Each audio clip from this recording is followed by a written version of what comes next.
చెప్పగలం. ఏం చెప్తాం? సర్వే జన సర్వే భద్రాణి పశ్యంతు సర్వే సంతు నిరామయ సర్వే సంతు సుఖినః మా కశ్చిత్ దుఃఖభాగ్ భవేత్. ఎంత గొప్ప మీనింగ్ అండి. ఎవరికి దుఃఖం ఉండకూడదు, అందరూ సుఖంగా ఉండాలి, అందరూ క్షేమంగా ఉండాలి. అందరూ అందరూ అందరూ ప్రతి దాంట్లో సర్వే సర్వే సర్వే. ఈ సర్వే అనే పదం మనమే వాడతాం, మిగిలిన వాళ్ళు వాడరు. ఎందుకు వాడరు అంటే వాళ్ళకి కావాల్సింది ఏంటంటే సామ్రాజ్యవాదం. మనదేమిటిది? ఆనందవాదం. అందుకే చూడండి, శివుడు ఉండే కాశీని ఏమని పిలుస్తారు? ఆనందవనం. వెంకటేశ్వర ఉండే తిరుమల ఏమని పిలుస్తారు? ఆనంద నిలయం. ఇక్కడ శివుడు ఆనందమే, ఇక్కడ విష్ణువు ఆనందమే.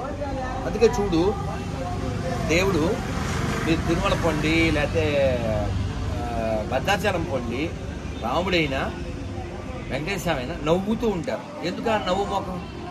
అమ్మవారైనా అంటే వేదం చెప్తుంది ఆనందమయోభ్యాసాత్. ఆనందంగా ఉండడం నీ హక్కు, అది నీ న్యాచురల్ టెండెన్సీ. నువ్వు ఏడుపు మొహం పెట్టుకోవడానికి లేకపోతే ఎడారి మతంలో చేరడానికి కాదు. You are not meant for that. You remain bliss. ఊరికే సరదాగా అని చెప్తాను. తిరుపతిలో నేను ఓ సంతోషకరమైన క్షణంలో ఓ పిల్లోడికి మెసేజ్ పెట్టాను, ఐ మీన్ బ్లిస్ అని. చాలా ఆనందంగా ఉన్నాడు. వై అనాలి కదా, వాడు అనలేదు, తిరుపతోడు కదా. వెంటనే ప్రభు రూమ్ నెంబర్ ఎంత అన్నాడు. ఎందుకన్నాడు? తిరుపతిలో హోటల్ పేరు బ్లిస్. తిరుపతిలో ఒక హోటల్ పేరు బ్లిస్. ఐ మీన్ బ్లిస్ అన్నాడు. వాడు ఏమనుకున్నాడు? నేను హోటల్లో ఉన్నాను అనుకుని ఇది రూమ్ నెంబర్ ఎంత. బ్లిస్కి అర్థం తెలియక. కానీ మనం అందరం ఆనందంగా ఉన్నాం, మన హక్కు. లేదా ఆనందం బయట దొరకదు, ఆనందం లోపల ఉంటుంది. మనం దేనిలో చూసి అక్కడ ఆనందం లభిస్తుంది అనుకుంటాం. అది ఆనందంగా కనిపిస్తుంది తప్ప లభించడం వాస్తవం కాదు. నీ గులాబ్ జామ్ ఇష్టం, ఎన్ని తింటావు? స్త్రీ సంఘం ఇష్టం, ఎంత చేస్తావు? సినిమా చూడటం ఎంత అంటే ఎవ్రీథింగ్ హ్యాడ్ లిమిట్. కానీ లిమిట్ లేనివాడెవరు? భగవంతుడు, అనంతుడు, ఇన్ఫినిట్. కాబట్టి అటువంటి వాడిని మనం సేవించాలి. అందుకనే రామదాసు, పురంధరదాసు, కనకదాసు, సూర్యదాసు, రవిదాసు, తులసీదాసు పేరు చివర ఏముంది? ఎందుకు దాసు పెట్టారు అంటే భగవంతుడు బాసు, మనం అంతా దాసు. మనం ఏమనుకుంటామంటే ఈ ప్రపంచంలో నేను బాసు, అప్పుడు ఫుల్ లాసు, నో పీసు. అందుకే ఇవ్వాల్సి వస్తుంది ఇలా క్లాస్ మీద క్లాసు కదండి. అందుకని మనకు ఆ స్వామిత్వం అంటారు దాన్ని, బాసిజం. ఆ బాస్ బాగుంటుంది. ఎందుకంటే భగవద్గీతలో 5వ అధ్యాయంలో ఆఖరి శ్లోకంలో చెప్పారు, అన్ని లోకాలకి అహం సర్వస్వ ప్రభవో అంటారు. ప్రభువు నేను, లోకాధ్యక్షం స్థువన్నిత్యం సర్వ దుఃఖాదికో భవేత్ అన్నాడు. లోకానికి అన్నిటికీ అధ్యక్షుడైనటువంటి వాడు విష్ణువు. ఆ విష్ణువుని మనం కీర్తిస్తే మనకి దుఃఖాలన్నీ పోతాయి. మనం ఏమనుకుంటామంటే మనం మన మన మన నా నా నా నా అంటే నా అంటేనే నాన్ సెన్స్. అందుకని నా అంటే నారాయణ అనాలి, నా అంటే నేను అనకూడదు. ఆ నేను అన్నావా గాను. అందుకని అది పోవడం కోసమే మనకు ఆ విశాల బుద్ధి రావడం కోసం ఆ పెద్ద పెద్ద చెవులు, ఆ పెద్ద పెద్ద కళ్ళు, ఆ పెద్ద రూపాలు. ఎందుకంటే భగవంతుడు విశాలము. దాంతో అన్ని మన ప్రతిదీ ఎవ్రీథింగ్. టెంపుల్ మీన్స్ నేను మొన్న కూడా తిరుమలలో చెప్పే జైవితం, temple is a place for learning, not for earning. ఇలా నేర్చుకుంటూ ఉండేలా మనం ఉండాలి. అయితే దీని విషయాలు మనకి తెలియచెప్పేవాళ్ళు ఉండాలి, అలాగే రాసి పెట్టేవాళ్ళు కూడా ఉండాలి. ప్రతి దేవాలయంలో గణపతి విశిష్టత ఏమిటి ఎలా తెలుస్తుంది? అది అనిపెట్టి వెళ్ళిపోతాడు. శాస్త్రయుక్తంగా తీసుకుంటే అంతా వేదాంతమే. మీరు ఒక మ్యాటర్ రాయిస్తారు, ఇంగ్లీష్ ట్రాన్స్లేట్ చేయించి బోర్డు పెట్టి ఖచ్చితంగా. బోలో మంగళ గణపతి భగవానికి, గణపతి బప్ప, గణపతి బప్ప, గణపతి బప్ప.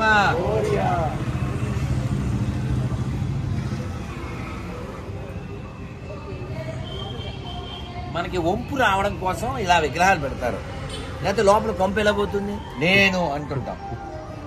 ఆ నేను అంటే మేను. ఈ మేను ఎప్పుడోకప్పుడు విరిగిపోతుంది. అందుకని ఈ నేను మీద మనకి ఆసక్తి పోవడం కోసం ఇది వంగడం అంటే అవమానంగా ఇస్తారు. గుంజులు ఎప్పుడు తీసావు? మేస్టార్ ముందు తీసావు. ఇక్కడ ఏం చేస్తున్నావు అని మేస్టారు గణపతి అంటే ఏంటండి బాసు కదా, మరి బాసు ముందు నువ్వు ఒంగు ఉండాలి. చూడండి తిరుమల ఇంకెక్కడికి వెళ్ళిన సాష్టాంగం. ఎందుకు సాష్టాంగం? అని బాసు. దీన్ని ఏం చెప్తారంటే వినయ పద్ధతి. వినయ పద్ధతి. అమర్యాద క్షుద్ధశలమతరసూయా ప్రశోభు కృతజ్ఞో దుర్మా నిస్మర పరవశో వంచన పరః నృశబ్ద పాపిష్ట కలవహంతో దుఃఖ జలదే అపారహాత్యేన తవపరచో. ఇది నైత్యానుసంధానం అంటారు. అంటే స్వామి నాకు మర్యాద తెలియదు, నాకు పద్ధతి లేదు, నా స్నేహితులంతా పాపిస్తోళ్ళు, నాకు బెస్ట్ ఫ్రెండ్స్ లేరు అని ఇన్ని పెద్ద పెద్ద బ్యాడ్ క్వాలిటీస్ అన్నీ ఆయన మీద ఆరోపించుకుని ఈ సంసార సముద్రంలో పడిపోయాను, నన్ను రక్షించు ఇలా చెప్పాలి. అంతేగాని ఇలాగా నేను ఎవరో తెలుసా అంటే పులిసేపు. అందుకని అలా కొమ్ములు ఇప్పుడు ఆయన కొమ్ముతో ఇసిరే కదా వాడి కూరలు తీసాడు, అవునా కదా. అందుకని మనం వినయం వినయం వినయం వినయం నైత్యానుసంధానం. మీరు చెబితే ఆనందపడతారని చెప్తున్నాను. ఇప్పుడు నేను చదివిన శ్లోకం ఉంది కదా, అమర్యాద క్షుద్ధశలమతి. దీన్ని భక్తుల వారని శ్రీరంగంలో రంగనాథుడి ముందు చదువుతున్నారు. ఈయన అమర్యాద అనగానే వెనకాల నుంచి అవునవును అన్నాడు ఒకడు. నేను మనంటే ఎవరా నువ్వు అని మన మీదకి వచ్చేస్తాను. ఇటువైపు తిరిగి నాకు మర్యాద లేదు అన్నాడు. అనగా వెనకాల ఒకటి నిలబడి ఏ కుప్పంగాడు అవును నేను మర్యాద లేదు అన్నాడు. ఎవరికరా మర్యాద లేదు అన్నాడు. మర్యాద లేకుండా చేసేస్తాడు కూడా. ఈయన ఇదే తిరిగి ఉన్నారు. ఈ అమర్యాద అవును ఇతను మర్యాద లేదు అంటాడు వెనకాల. పాపిస్తాడు అవును ఇటు పాపిస్తాడు అంటున్నాడు వెనకాల. కానీ బీపీ రాదని మనకి ఉంటే నోటితో చెప్తాం, లోపల ఫీల్ అవ్వం కదా. ఇన్ని వెనకాల అతను కామెంట్ చేస్తే భక్తులు వారు రంగనాథుడి వైపే ఉండి తిరగకుండా ఎవరన్నారో అతని మీద కోపం చూపించుకున్నారు. చూసావా స్వామి, ఇన్ని రోజుల నుంచి చెప్తున్నాను నా బ్యాడ్ క్వాలిటీస్ నువ్వు చూడలేదు, ఈ మహానుభావుడు ఎవరో గుర్తించారు, ఇప్పటికైనా నన్ను అంగీకరించు అన్నారు. ఠాక్కుని వాడు కాళ్ళ మీద పెట్టాడు. మిమ్మల్ని ఇన్ని మాట్లాడినాను క్షమించాను. అది ప్రపంచాన్ని గెలిచే పద్ధతి. అది తొడగొడతాను పడగొడతాను విడగొడతాను ఈ కాన్సెప్ట్ మనే కాదు. మనది వేదం చెప్తుంది సంగచ్చధ్వం సంవదధ్వం అంటే కలిసి నడుద్దాం, కలిసి చర్చిద్దాం, కలిసి జీవిద్దాం. ఇది మనదంతా కత్తెర సిస్టం కాదు, సూది. ఇంకెడారి మతాల్లో సోది, మిగిలేదు ప్రపంచానికి బూది. మీరు నమ్మండి. ఇప్పుడు నేను అమ్మవారు నేను కూర్చున్నప్పుడు ఏం కోరుకున్నాను అనుకుంటున్నారు? నాకు పర్సనల్ ఏం లేవుగా, పర్సనల్ లేదు. ఏం కోరుకున్నాను నేను? అమ్మా ఈ లోకాన్ని ఈ దేశాన్ని ఎడారి మతాల నుంచి రక్షించు తల్లి అని దండం పెట్టుకున్నాను. ఎందుకని? ఎడారి మతంలో అమ్మలేదు, అమ్మకం తప్ప, నమ్మకం పేరు మీద అమ్మకం తప్ప. నేను 10 మంది కాదు 1000 మంది అమ్మల పేరు చెప్తాను నేను సనాతన ధర్మంలో. ఒకటి ఒక్క సీతమ్మ నుంచి రాముల వారి భార్య సీతమ్మ దాకా బోల్డ్ పేర్లు చెప్తాను. ఇప్పుడు అన్నం తిన్నామండి, ఏం మంత్రం చెప్పాం మనం? అన్నపూర్ణే సదా పూర్ణే శంకర ప్రాణవల్లభే జ్ఞాన వైరాగ్య సిద్ధం భిక్షాం దేహి చ పార్వతి. అమ్మ అన్నం అంటే అమ్మ, డబ్బులు అమ్మ, పుస్తకం అమ్మ, ఆవు అమ్మ, మట్టి అమ్మ, నీళ్లు అమ్మ. అందులో అమ్మని చూస్తాం మనం. ఎడారి మతంలో అమ్మ లేదు. మగదేవుళ్ళు, మగాధిపత్యం, జగాధిపత్యం, అందుకే ప్రపంచ నాశనం. అర్థమైందా? కాబట్టి మీలో ఎవరికైనా చిత్త భ్రమలు ఉంటే అందులో కూడా ఏదన్నా ఉందని దాన్ని విడిచిపెట్టాలి. ఎందుకని నువ్వు ఒక్కడవే చెప్తావు. మీరు కావాల్సి గమనించండి, హిందువులు మాత్రమే చెప్తారు అన్ని మతాలు ఉంటాయి కదండి, వీడు మెడికల్ తిరుగుతుంటారు. మొన్న ఇంటర్వ్యూలో చెప్పాను, అదేంటండి మీరు ఎలా అంటున్నారు, ఇండియా అంటే సెక్యులర్ కంట్రీ కదా అన్నాడు ఆ యాంకర్. నేను చెప్పా, సెక్యులరిజం నపుంసకలవాదము, that is only in the full destiny, నాది కాదు. అది మూర్ఖత్వం. మనం అందరినీ గౌరవిస్తాం ఎప్పటిదాకా, వాడు కూడా గౌరవిస్తే. మీ నాన్నగారు ఉన్నారా, అదొక ఆన్సరు. ఇంకోలా అడిగితే ఇంకో ఆన్సరు కదా. ఎందుకంటే కృష్ణుడిని భోజనాన్ని పిలిచాడు ఎవరు? దుర్యోధనుడు. ఏమన్నాడు తెలుసా కృష్ణుడు? పౌరుషం ఉండాలి.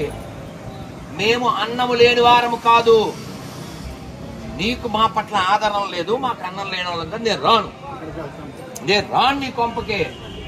నువ్వేమైనా గౌరవించావా మమ్మల్ని? 5 ఊళ్ళు ఇవ్వనంటే నువ్వేమన్నా ఇచ్చావా? చూది మనం మోపనంత ఇవ్వనన్నావు. నీకు లేదు, నాకు కూడి లేని వాళ్ళమా మేము రాను. అది పౌరుషం అంటే. ఎవడన్నా రైస్ బ్యాగ్ ఇస్తే మతం మారిపోయేది, బిస్కెట్ ప్యాకెట్ ఇస్తే మతం మారిపోయింది, వాడికి నీతి లేదు. అలా జీవించకూడదు. అరే రంతిదేవుడు మా చిన్నప్పుడు స్కూల్లో వచ్చింది. రంతిదేవుడు 47 రోజులు ఫుడ్ తినలే. తెలుగు 47 రోజులు భోజనం చేయలే. త్రిమూర్తులు వచ్చారు, ఒక్కొక్కళ్ళు వచ్చి ఏమైనా పెట్టన్నారు. తినే ముందు అడిగితే ఏం చేస్తారు? నీళ్లు తాగుదాం అనుకున్నాను. నేను మర్చిపోను, 40 ఏళ్ళు పైన అవుతుంది నేను స్కూల్లో పాఠం చదివి. ఇగో అది జస్ట్ ఆయన తాగబోతున్నాడు. శివుడు వచ్చాడు, 4 కుక్కల్ని, వీళ్ళ నాన్న 4 కుక్కల్ని వేసుకొచ్చాడు. ఏం చెప్పాడు తెలుసా రంతిదేవుడు? స్వామి, కొన్ని మధురాంబువులు ఉన్నవి స్వీకరించండి. అంబు అంటే నీరు, తీయని నీరు కొంచెం ఉంది స్వీకరించండి. నా దగ్గర ఏం లేదు, మొత్తం అన్ని ఇచ్చేసాడు. అది మన నేల నేర్పింది. అంటే దోచుకో, ఆడవాళ్ళని ఎత్తుకో, దేవాలయాలు పైన లేపేసి పైన గోపురం తీసి లోపల కాపురం పెట్టేయి, దాన్ని మసీదు కింద మార్చేయి, ఆ విగ్రహాన్ని బద్దలు కొట్టేయి. ఈ బద్దలు కొట్టే బ్యాచ్ ప్రపంచ నాశనానికి. అది ఆ కాన్సెప్ట్ లేదు మనకి. ఇంత మట్టి ముద్ద గణపతి చేయడానికి ఇలా చేయక్కర్లే. ఇంత రూపం నాకు రాదు. ఇంత మట్టి ముద్ద పెట్టు, ఇంత పసుపు ముద్ద పెట్టు, కుంకుమ పెట్టు. గణపతి గణానాం గణపతి ఇది ఇంత పసుపు ముద్ద గణపతి, ఇంత పసుపు ముద్ద అమ్మవారు. ఇది మన కల్చరు. అంతేకాని నేను నిలబడిన శవాన్ని మొక్కు, పడుకోబెట్టిన శవాన్ని మొక్కు, మొక్కపోతే అని తొక్కు, అది లేదండి. కలుపుకుని వెళ్దాం. అందుకే ప్రపంచంలో ఏ హిందూ రాజు ప్రపంచాన్ని మతం పేరు మీద ఎక్కడా విభజించలేదు, ఎక్కడా ఆక్రమించలేదు. అదైందా? ఇండోనేషియా ఏ కంట్రీ అండి? Muslim country. కానీ వాళ్ళ దేశ జాతీయ గ్రంథం ఏంటో తెలుసా? రామాయణం. ఎందుకని? They are connect to Rama. ఇక నువ్వు రామాయణం జాతీయ గ్రంథం అంటే ఏదో అవుతుంటావు. ఈ ఎర్రకొక్కలవి, ఎరికొక్కలు. మొన్న నేను చూశానండి ఏదో ఎయిర్పోర్ట్లో, ఇండోనేషియా గొర్రా ఎయిర్లైన్స్. ఏంటి వాళ్ళ ఎయిర్లైన్స్ పేరు? ఇప్పటిదాకా విన్నాను, మొన్న కళ్ళతో చూసా. గొర్రా ఎయిర్లైన్స్ దాని మీద ఉంటుంది. వాళ్ళు ధర్మం నాదనుకుంటున్నప్పుడు ఇక్కడ రాముడు పుడితే, ఇక్కడ కృష్ణుడు పుడితే, ఇక్కడ అమ్మవారి శక్తిపీఠాలు ఉంటే నువ్వు దీన్ని కాదని ఎలా అంటావు? ఏదో దరిద్రాన్ని ఎందుకైనా చేసుకుంటావు? సిగ్గులే. నీ పేరు రామకృష్ణ, నీ పేరు రాంబాబా, నీ పేరు శివరామకృష్ణ, నువ్వేమో నేను గొర్రెని అంటావా? నీకు పేరు కూడా పెట్టలేని దరిద్రపు మాట ఎందుకది? అందుకే నేను ఒక్క మాటలో తేల్చాను. నీతి లేని వాళ్ళంతా ఓ పక్క వెళ్తారు, భీతి కలిగిన వాళ్ళంతా ఓ పక్క వెళ్తారు. ఇదిగో నీతి కలిగిన వాళ్ళు ఇలా నిలబడి బోలో గణేష్ మహారాజ్ కి అంటారు.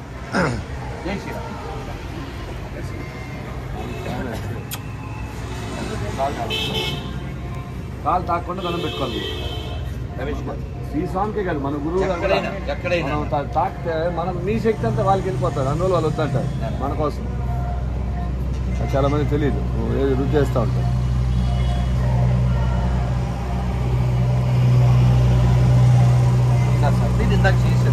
సార్ మీరు కానీ వెళ్ళండి సార్, చెప్తారు.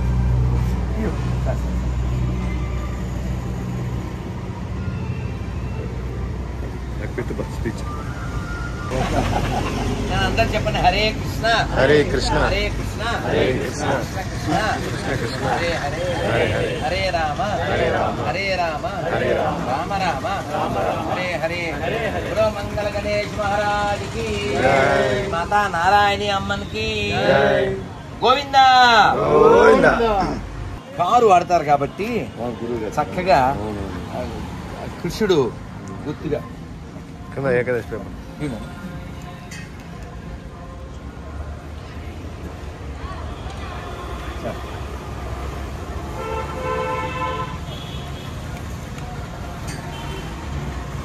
ఒకవేళ కారు లేకపోయినా మీరు ఇంట్లో అందరికీ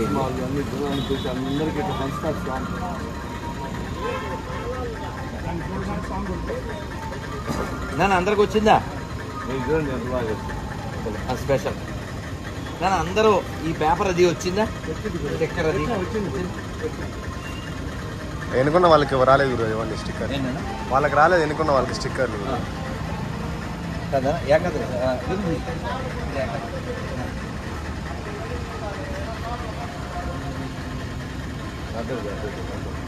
ఎక్కడి నుంచి వచ్చారు?